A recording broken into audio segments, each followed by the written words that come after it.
வணக்கம். ஒரு பழமொழியோட விளக்கத்தை பார்க்கலாம். ஒரு ஊர்ல ஒரு காலை இழந்த ஒருவன் வாழ்ந்து வந்திருக்கான். அவனுக்கு நெடுநாட்களா ஒரு ஆசை மனசுல இருந்து வந்திருக்கு. என்னைக்காவது ஒரு நாள் நாமும் மற்றவங்களை போல ஒரு நல்ல பெண்ணை திருமணம் செய்து வாழணும் அப்படிங்கிறது அவனோட ஆசை. ஆனா கால் இழந்த அவனுக்கு பெண் கொடுக்கத்தான் ஆள் இல்லை அப்படிங்கிறது அவனுக்கு தெரியுது. பண்டைய நாட்கள்ல நம்மளுடைய நாட்டுல ஒரு பழக்கம் இருந்துச்சு.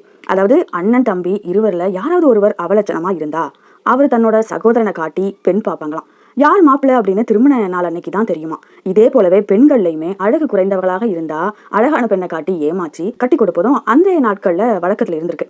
காலை இழந்தவனுக்கு இதை போலவே செய்ய நினைச்சிருக்கான். தனக்கு பெண் பார்க்கும் தனது வயதினை ஒத்த சித்தப்பா முறையில உள்ள ஒரு உறவினர் வீட்டுக்கு உதவி கேட்டு போயிருக்கான். அவன் தன்னோட சித்தப்பா கிட்ட போய், சித்தப்பா எனக்கு நல்ல பெண்ணா பார்த்துவாங்க அப்படின்னு சொல்லி கை செலவுக்கு பணமும் கொடுத்து அனுப்பியிருக்கான். காலை இழந்தவனுக்கு பெண் தேட போன சித்தப்பனும் பல இடங்கள்ல தேடி அலைஞ்சிருக்கான். பின்னாடி ஒரு கிராமத்துல அமைதியான அழகான ஒரு பெண்ணை பார்த்து பேசி முடிச்சிருக்கான்.